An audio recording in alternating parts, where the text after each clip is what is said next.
ఏపీకి మరో తుఫాను ముప్పు పొంచి ఉంది. దిత్వా తుఫాను ముంచుకొస్తుంది. నైరుతి బంగాళాఖాతంలో ఏర్పడిన తుఫాను ప్రభావంతో రాగల 3-4 రోజుల పాటు భారీ వర్షాలు కురిసే అవకాశం ఉన్నట్టుగా వాతావరణ శాఖ చెప్తుంది. ఈ నేపథ్యంలో హెచ్చరికలు జారీ చేశారు. గంటకు దాదాపు 50 కిలోమీటర్ల వేగంతో ఎదురుగాలు వీసే అవకాశం ఉన్నట్టుగా చెప్తున్నారు. శ్రీలంకకి 20 కిలోమీటర్ల వేగంతో ప్రస్తుతం ఈ తుఫాను కొనసాగుతున్న పరిస్థితి కనబడుతోంది. 4 రోజుల పాటు దీని తీవ్రత కొనసాగబోతోంది. ఇక కోస్తా రాయలసీమకు భారీ వర్ష సూచన చెప్తున్నారు. 20 సెంటీమీటర్ల కంటే ఎక్కువ వర్షం కురుస్తుందని హెచ్చరికలు జారీ అయ్యాయి. ఇవాళ నుంచి సోమవారం వరకు వర్షాలు పడతాయి. తీరం వెంబడి బలమైన గాలులు వీచే ఛాన్స్ ఉంది. గంటకు 80 కిలోమీటర్ల వేగంతో గాలులు వీస్తాయంటున్నారు. మత్స్యకారులు వేటకు వెళ్ళొద్దంటూ హెచ్చరికలు జారీ చేస్తున్నారు. అత్యవసర సహాయం కోసం టోల్ ఫ్రీ నంబర్లు కూడా అధికారులు జారీ చేసిన పరిస్థితి కనబడుతోంది. ఇక బిగ్ అలర్ట్ అని చెప్పాలి ఏపీ ప్రజలకు. మళ్ళీ ఆంధ్రప్రదేశ్ రాష్ట్రంలో వర్షాలు దంచుకొట్టే అవకాశం ఉంది. వరుసగా 4 రోజుల పాటు వర్షాలు పడే ఛాన్స్ ఉంది. నైరుతి బంగాళాఖాతాన్ని ఆనుకొని శ్రీలంక తీరంలో దిత్వా తుఫాను కొనసాగనున్నట్లుగా తాజా ప్రకటన. ఈ కొత్త దిత్వా తుఫాన్ ఎఫెక్ట్ కారణంగా ఆంధ్రప్రదేశ్ రాష్ట్రంలో 4 రోజుల పాటు వర్షాలు దంచుకొట్టే అవకాశం ఉంది. అంతేకాదు ఈ తుఫాను కారణంగా ఏపీ వ్యాప్తంగా బలమైన గాలులు వీచే ప్రమాదం ఉంది. నెల్లూరు, తిరుపతి జిల్లాలో దిత్వా తుఫాన్ ఎఫెక్ట్ వల్ల ఇవాళ భారీ నుంచి అతి భారీ వర్షాలు కురిసే ఛాన్స్ ఉన్నట్టుగా చెప్తున్నారు. నెల్లూరు, తిరుపతి, అన్నమయ్య, చిత్తూరు జిల్లాలో దీని కారణంగా శనివారం భారీ వర్షాలు పడబోతున్నాయి. కడప, శ్రీ ప్రకాశం, బాపట్ల, అనంతపురం, శ్రీ సత్యసాయి జిల్లాల్లో శనివారం మోస్తరు వర్షాలు పడతాయని వాతావరణ శాఖ అంటుంది. ఇక దిత్వా తుఫాన్ ఎఫెక్ట్తో ఆదివారం రోజున వైఎస్ఆర్ కడప, పొట్టి శ్రీరాములు, నెల్లూరు, చిత్తూరు, అన్నమయ్య, ప్రకాశం జిల్లాల్లో భారీ నుంచి అత్యంత భారీ వర్షాలు పడతాయి. పల్నాడు, గుంటూరు, బాపట్ల, నంద్యాల జిల్లాలో కూడా మోస్తరు వర్షాలు పడే ఛాన్స్ ఉంది. ఇక సోమవారం రోజు కూడా గుంటూరు, బాపట్ల, ప్రకాశం, కృష్ణా జిల్లాలో అత్యంత ప్రమాదకరమైన వర్షాలు పడే అవకాశం ఉన్నట్టుగా హెచ్చరికలు ఉన్నాయి. నంద్యాల, కర్నూలు, పల్నాడు, ఎన్టీఆర్, ఏలూరు, పశ్చిమ గోదావరి, తూర్పుగోదావరి జిల్లాలో కూడా మోస్తరు వానలు పడతాయి. అదే సమయంలో ఏపీలో చలి తీవ్రత కూడా కొనసాగనుంది. వర్ష ప్రభావం లేని జిల్లాల్లో ఉష్ణోగ్రతలు పడిపోయే ప్రమాదం ఉన్నట్టుగా కూడా హెచ్చరిస్తున్నారు. మొత్తం మీద అధికారులు అప్రమత్తత జారీ చేస్తున్నారు. ఏపీ వ్యాప్తంగా తుఫాను ముప్పు పొంచి ఉన్న నేపథ్యంలో అధికారులు అయితే హెచ్చరికలు జారీ చేస్తున్నారు. ఇది శ్రీలంకకు సమీపాన బట్టికలోవ దగ్గర దాదాపు 20 కిలోమీటర్ల దూరంలో కేంద్రీకృతమైనట్టు చెప్తున్నారు. పుదుచ్చేరికి 520, చెన్నైకి 620 కిలోమీటర్ల దూరంలో సెంట్రిక్ అయింది. క్రమంగా ఉత్తర వాయువ్య దిశగా కదులుతూ ఆదివారం ఉదయం నాటికి ఉత్తర తమిళనాడు, పుదుచ్చేరి, దక్షిణ కోస్తా ఏపీ తీరాలను సమీపించే అవకాశం ఉంది. దీంతో అండమాన్ నికోబార్ దీవులు, పుదుచ్చేరి, లక్షద్వీప్తో పాటు ఏపీ, ఒడిశా, పశ్చిమ బంగాల్, తమిళనాడు, కేరళ రాష్ట్రాలను ఐఎండీ అప్రమత్తం చేసింది. ఇక దీనికి దిత్వా అని నామకరణం చేశారు. దీన్ని యమన్ సూచించింది. అక్కడి సోకోట్రా ద్వీపంలోని ఒక ప్రసిద్ధ సరస్సుకు ఈ పేరుగా చెప్తున్నారు. 20 సెంటీమీటర్ల కంటే ఎక్కువగా వాన పడే అవకాశం ఉన్నట్టు చెప్తున్నారు. దీంతో రాష్ట్ర వ్యాప్తంగా ఈ తుఫాను హెచ్చరికలు జారీ అయ్యాయి. కొన్ని జిల్లాలకు ఇప్పటికే రెడ్ అలర్ట్, ఆరెంజ్ అలర్ట్ కూడా జారీ చేసిన పరిస్థితి కనబడుతుంది. మా ప్రతినిధి రాజు విశాఖపట్నం నుంచి జాయిన్ అవుతున్నారు తుఫాను సంబంధించిన పూర్తి సమాచారం అందించేందుకు. రాజు, మరొకసారి దిత్వా పేరుతో తుఫాను ముంచుకొస్తున్నట్టుగా తెలుస్తోంది. సో ఈ తుఫాను ముంపు ఎంత మేరకు ఉండే అవకాశం ఉంది? అధికారులు ఎలాంటి హెచ్చరికలు ఇస్తున్నారు?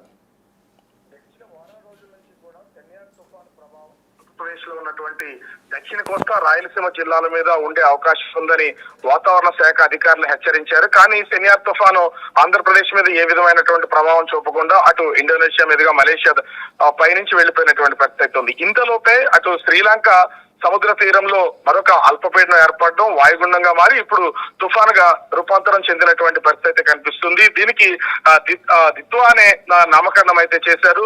ముఖ్యంగా ఈ తుఫానుకు సంబంధించి ఆంధ్రప్రదేశ్ తో పాటుగా పుదుచ్చేరి, తమిళనాడు, కర్ణాటక, కేరళ రాష్ట్రాలకు సంబంధించి అప్రమత్తం చేస్తున్నటువంటి పరిస్థితి కనిపిస్తుంది. ముఖ్యంగా ఈ తుఫాను ప్రభావం ఆంధ్రప్రదేశ్ లో ఉన్నటువంటి దక్షిణ కోస్తా, రాయలసీమ జిల్లాల మీద ఎక్కువ ప్రభావం ఉండే అవకాశం ఉందని అటు భారత వాతావరణ కేంద్రంతో పాటుగా విశాఖ వాతావరణ కేంద్రం అధికారులు అయితే సూచిస్తున్నటువంటి పరిస్థితి కనిపిస్తుంది. ప్రస్తుతం చెన్నైకి దక్షిణ ఆగ్నేయంగా 560 కిలోమీటర్ల దూరంలోను, పాండిచ్చేరికి 470 కిలోమీటర్ల దూరంలోను ప్రస్తుతం దిత్వా తుఫాన్ అయితే కొనసాగుతున్నటువంటి పరిస్థితి అయితే ఉంది. ముఖ్యంగా ఉత్తర వాయు దిశగా కదులుతున్నటువంటి ఈ తుఫానుకు సంబంధించి నవంబర్ 30వ తేదీకి ఇది తమిళనాడుకి, దక్షిణ కోస్తా తీరానికి వచ్చే అవకాశం ఉన్నట్లుగా వాతావరణ శాఖ అధికారులు అయితే తెలియజేస్తున్నారు. ముఖ్యంగా చూస్తే ఈ తుఫాను ప్రభావం కోస్తా ఆంధ్రలో దాదాపుగా 45 నుంచి 55 కిలోమీటర్ల వేగంతో ఈదురుగాలు వీస్తాయని వాతావరణ శాఖ అధికారులు అయితే హెచ్చరికలు జారీ చేస్తున్నటువంటి పరిస్థితి అయితే ఉంది. ముఖ్యంగా అన్ని పోర్టులకు సంబంధించి ఇప్పటికే 2వ ప్రమాద హెచ్చరికను జారీ చేశారు. ఈ నెల 30వ తేదీన అటు ప్రకాశం, నెల్లూరు, కడప, చిత్తూరు, అన్నమయ్య, అదేవిధంగా ఈ ప్రకాశం ఈ జిల్లాలకు సంబంధించి భారీ వర్షాలు కురిసే అవకాశం అయితే ఉందని వాతావరణ శాఖ అధికారులు అయితే తెలియజేస్తున్నారు. ముఖ్యంగా 29 నుంచి డిసెంబర్ 1వ తేదీ వరకు భారీ వర్షాలు అటు దక్షిణ కోస్తా అదేవిధంగా రాయలసీమ జిల్లాల్లో కురిసే అవకాశం ఉన్నట్లుగా వాతావరణ శాఖ అధికారులు అయితే హెచ్చరికలు జారీ చేస్తున్నటువంటి పరిస్థితి కనిపిస్తుంది. ముఖ్యంగా చూస్తే 20 సెంటీమీటర్ల కంటే ఎక్కువ వర్షపాతం నమోదవుతుందని వాతావరణ శాఖ అధికారులు హెచ్చరికలు జారీ చేస్తున్నటువంటి నేపథ్యంలో ఇప్పటికే సముద్రం లోపల, సముద్రం బయట కూడా భారీగా ఈదురుగాలు వీచే అవకాశం అయితే ఉంది. తుఫాను తీరం దాటే సమయంలో దాదాపుగా 80 కిలోమీటర్ల వేగంతో ఈదురుగాలు వీచే అవకాశం ఉన్నటువంటి నేపథ్యంలో బయట ప్రజలు కొంత అప్రమత్తంగా ఉండాలి. అదేవిధంగా మత్స్యకారులు ఎవరు కూడా సముద్రంలో వేటకు వెళ్లొద్దని ఇప్పటికే హెచ్చరికలు జారీ చేసినటువంటి నేపథ్యంలో ఆయా సముద్ర తీరాల్లో తీరానికి రావాలని మత్స్యకారులకైతే హెచ్చరికలు జారీ చేసినటువంటి పరిస్థితి అయితే కనిపిస్తుంది. ముఖ్యంగా చూస్తే ఆంధ్రప్రదేశ్ కి సంబంధించి అటు దక్షిణ కోస్తా, రాయలసీమ జిల్లాల్లో ఉన్నటువంటి కొన్ని ప్రాంతాల్లో చెదురుమదురు నుంచి అతి భారీ వర్షాలు కురిసే అవకాశం అయితే ఉంది. దీంతో కొన్ని జిల్లాలకు సంబంధించి రెడ్ అలర్ట్ అయితే ఇప్పటికే ప్రకటించారు. ముఖ్యంగా ప్రకాశం, నెల్లూరు, కడప, అన్నమయ్య, చిత్తూరు, తిరుపతి జిల్లాలకు సంబంధించి రెడ్ అలర్ట్ అయితే ప్రస్తుతం కొనసాగుతున్నటువంటి పరిస్థితి అయితే ఉంది. అయితే తుఫాను ప్రభావం ఉన్నా కూడా చలి తీవ్రత బాగా పెరిగే అవకాశం ఉన్నటువంటి పరిస్థితి అయితే కనిపిస్తుంది. దీంతో ఏజెన్సీ ప్రాంతాల్లో ఉన్నటువంటి ప్రజలు ముఖ్యంగా అటు శ్రీకాకుళం నుంచి తూర్పుగోదావరి జిల్లా వరకు ఉన్నటువంటి ఆంధ్రప్రదేశ్ లోని గిరిజన ప్రాంతాలన్నీ కూడా చలితో వణుకుతున్నటువంటి పరిస్థితి అయితే ఉంది. నిన్న మొన్నటి వరకు దాదాపుగా 13 నుంచి 16, 18 డిగ్రీల వరకు ఉన్నటువంటి ఉష్ణోగ్రతలు ఇప్పుడు సింగిల్ డిజిట్ కి 8, 7, 6 ఒక్కొక్క ప్రాంతాల్లో వస్తున్నటువంటి పరిస్థితి అయితే ఉంది. ఈ నేపథ్యంలో ప్రస్తుతం వాతావరణ శాఖ అధికారులు పలు జాగ్రత్తలు తీసుకొని హెచ్చరికలు జారీ చేస్తున్నారు. ముఖ్యంగా దక్షిణ కోస్తా, రాయలసీమ జిల్లాలకు సంబంధించినటువంటి వరి రైతుల్ని అప్రమత్తంగా ఉండాలి. ఎందుకంటే వర్షాలు భారీగా కురిసే అవకాశం ఉంది. ఇప్పుడే హార్వెస్టింగ్ సీజన్ కావడం, ధాన్యం చాలా వరకు కళ్ళాల్లో ఉంటుంది. రోడ్ల మీద ధాన్యాన్ని ఆరబోస్తున్నటువంటిది అయితే ఉంది. దీంతో వాటన్నింటినీ జాగ్రత్తలు చేసుకుని అన్ని చేసుకోవాలని అధికారులు అయితే సూచిస్తున్నటువంటి పరిస్థితి అయితే ఉంది. ఓవరాల్ గా చూస్తే ఈ తుఫాను ప్రభావం ఆంధ్రప్రదేశ్ లో తీవ్ర స్థాయిలో చూపించకపోయినా కూడా అటు దక్షిణ కోస్తా, రాయలసీమ జిల్లాలకు సంబంధించి కొన్ని ప్రాంతాల్లో మాత్రం భారీ వర్షాలు కురిసే అవకాశం ఉందని హెచ్చరికలు జారీ చేస్తున్నటువంటి పరిస్థితి అయితే కనిపిస్తుంది. రామదాస్ రాజు, మోంతా తుఫాను అనుభవంతో ఇప్పటికే అధికారులు మరి ఇప్పుడు దిత్వా తుఫాను సంబంధించి ఎట్లాంటి అప్రమత్తత సూచిస్తున్నారు? ముఖ్యంగా ఆయా జిల్లాల యంత్రాంగాలను ఎట్లా అలర్ట్ చేస్తున్నారు?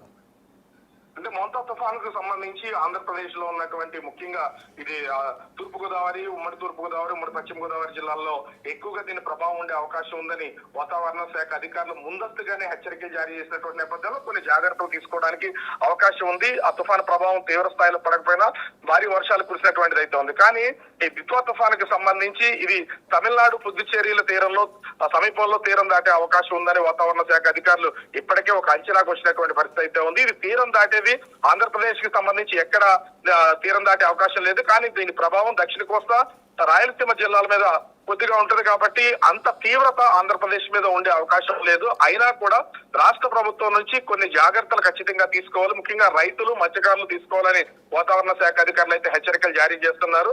దీంతో ప్రభుత్వం అటు డిజాస్టర్ మేనేజ్మెంట్ ని కూడా కొంత అప్రమత్తం చేస్తున్నటువంటి పరిస్థితి అయితే కనిపిస్తుంది.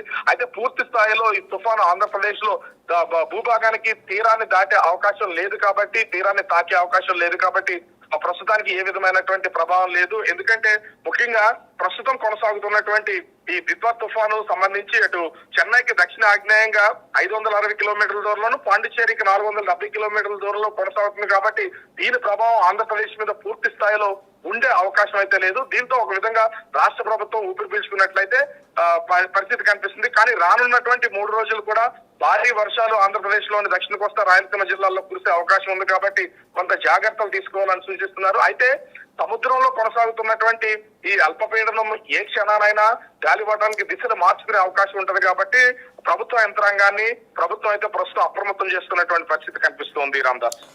Right, exact. Thank you Raju, thanks for the update. So మొత్తం మీద దిత్వా తుఫాను మళ్ళీ ప్రభావం చూపే అవకాశం నేపథ్యంలో తెలుగు రాష్ట్రాలను అప్రమత్తం చేస్తున్నారు అధికారులు. ఏపీకి మరో తుఫాను ముప్పైతే పొంచి ఉంది. దిత్వా దూసుకొస్తోంది. ఇక తుఫాను ప్రభావం వల్ల ఏపీ, తమిళనాడు, పుదుచ్చేరి, రాష్ట్రాలకు భారీ వర్ష సూచన చెప్తున్నారు. తెలంగాణకు మాత్రం చలి తీవ్రత పెరిగే అవకాశం ఉంది. హైదరాబాద్ వాతావరణ శాఖ అంచనాల ప్రకారం 30 తారీఖు నుంచి భారీగా చలి పెట్టే అవకాశం ఉంది. ఉష్ణోగ్రతలు కంప్లీట్గా పడిపోయే ఛాన్స్ ఉంది. ఉష్ణోగ్రత తగ్గడం వల్ల చలి తీవ్రత పెరిగి ఇబ్బందులకు గురయ్యే అవకాశం ఉన్న నేపథ్యంలో అప్రమత్తంగా ఉండమని సూచిస్తున్నారు. దిత్వా తుఫాన్ ఎఫెక్టే దీనికి ప్రధాన కారణం. దిత్వా తుఫాన్ వల్ల వర్ష ప్రభావం కంటే చలి తీవ్రత పెరిగేందుకే తెలంగాణలో అవకాశం ఎక్కువ ఉన్నట్టుగా చెప్తున్నారు. ఇప్పటికే గురువారం నుంచి రాష్ట్రంలో ఉష్ణోగ్రతలు పడిపోయాయి. రాత్రిపూట చలి వణికిస్తోంది. గత కొద్ది రోజులుగా తెలంగాణ వ్యాప్తంగా పల్లె పట్టణం తేడా లేకుండా గజగజ వణికిపోతున్నారు. ఇక చాలా ప్రాంతాల్లో ఉదయం పూట పొగమంచు దృశ్యాలే కనిపిస్తున్నాయి. మరీ ముఖ్యంగా ఉత్తర మధ్య తెలంగాణ జిల్లాలో చలి ప్రభావం అధికంగా ఉంది. ఇక రానున్న 2 రోజుల్లో చలి తీవ్రత మరింత పెరిగే అవకాశం ఉంది. 29, 30 తారీఖుల్లో రాష్ట్ర వ్యాప్తంగా విపరీతమైన చలిగాలు వీస్తాయని హైదరాబాద్ వాతావరణ శాఖ హెచ్చరిస్తోంది. ఇక డిసెంబర్ తొలి వారంలో కూడా పలు జిల్లాల్లో మోస్తరు నుంచి భారీ వర్షాలు కురుస్తాయని అంచనాలున్నాయి. రాష్ట్రంలో వర్షాలు కురిసినా చలి తీవ్రత తగ్గే సూచనలు అయితే లేవు. చలి ప్రభావం వల్ల వృద్ధులు, చిన్నారులు అనారోగ్య సమస్యలు, వ్యాధులతో బాధపడుతున్న వారు మరింత జాగ్రత్తగా ఉండాలని వైద్యులు చెప్తున్నారు. ఇక రాత్రి వేళల్లో ప్రయాణాలు చేయకపోవడం మంచిదంటున్నారు. మధ్యాహ్నం సమయంలోనే ఊర్లలో ప్రయాణాలు పెట్టుకోవాలంటున్నారు. ఎదురుగాలు వీసే అవకాశం ఉన్నందున అధికార యంత్రం కూడా అప్రమత్తం అవ్వాలని సూచిస్తున్నారు. మొత్తం మీద దిత్వా తుఫాన్ ఎఫెక్టు ఏపీనైతే ఖచ్చితంగా బలంగా తాకే అవకాశం ఉంది. మోంతా తుఫాను అనుభవంతో మరొకసారి అధికారులు అయితే అప్రమత్తమయ్యారు. నైరుతి బంగాళాఖాతంలో శ్రీలంక సమీపంలో ఏర్పడిన ఈ తీవ్ర వాయుగుండం తుఫానుగా మారింది. ఇది ఉత్తర తమిళనాడు, పుదుచ్చేరి, దక్షిణ కోస్తా, ఏపీ తీరాలను ఆదివారం ఉదయం నాటికి సమీపిస్తుంది. దీనివల్ల తీవ్ర ప్రభావం ఉంటుంది. ఈ తుఫాన్ ప్రస్తుతం బట్టికలో అంటే శ్రీలంక తీరానికి 20 కిలోమీటర్లు, పుదుచ్చేరికి 520, చెన్నైకి 620 కిలోమీటర్ల దూరంలో ఉంది. ఇది క్రమంగా ఉత్తర వాయువ్య దిశగా కదులుతోంది. దీని కారణంగా ఏపీ, ఒడిశా, పుదుచ్చేరి, పశ్చిమ బంగాల్, తమిళనాడు, కేరళ, అండమాన్ నికోబార్, లక్షద్వీపులను అప్రమత్తం చేశారు. ప్రజలు అప్రమత్తంగా ఉండాలంటున్నారు. ఇక ఇది చెన్నై, పుదుచ్చేరి మధ్యలో తీరం దాటే అవకాశం ఉందని అంచనా వేస్తున్నారు. కానీ తుఫాను తీరం దాటే అవకాశాలు తక్కువని, తీరం వెంబడి పయనించి బలహీనపడొచ్చనే అంచనాలు కూడా ఉన్నాయి. దీంతో వర్షాలు అయితే విస్తారంగా పడతాయి. ఇక శనివారం కొన్ని జిల్లాలకు ఆరెంజ్ అలర్టు, ఆదివారం మరికొన్ని జిల్లాలకు రెడ్ అలర్ట్ జారీ చేశారు. కొన్ని చోట్ల 20 సెంటీమీటర్ల పైగా వాన పడుతుందంటే ఎంత భారీ వర్షాలు ఉంటాయో అర్థం చేసుకోవచ్చు. శుక్రవారం సాయంత్రం నుంచే కోస్తా తీరం వెంబడి ఇప్పటికే గాలులు వీస్తున్నాయి. విశాఖపట్నం, మచిలీపట్నం వంటి పోర్టులో 2వ నంబర్ హెచ్చరికలు అయితే ఉన్నాయి. అవసరమైతే తప్ప సురక్షిత ప్రాంతాలకు తరలి వెళ్లాలని అధికారులు సూచిస్తున్నారు. మరోవైపు తిరుపతి, నెల్లూరు జిల్లాలో భారీ వర్షాలు ఉంటాయి. చిత్తూరు, అన్నమయ్య జిల్లాలో కూడా అతి భారీ వర్షాలు ఉంటాయి. బాపట్ల, ప్రకాశం, కడప, సత్యసాయి, అనంతపురం జిల్లాలో కూడా భారీ వర్షాలు ఉంటాయి. ఇక ఈ జిల్లాలతో పాటు మరి ముఖ్యంగా ఎన్టీఆర్, కృష్ణా, ఉభయ గోదావరి జిల్లాలు, అనంతపురం, కర్నూలు జిల్లాలో కూడా భారీ వర్షాలకు ఛాన్స్ ఉన్నట్టుగా చెప్తున్నారు. దీంతో అన్ని జిల్లాల్లో కూడా అధికార యంత్రాంగం అయితే ప్రస్తుతం అప్రమత్తమైంది.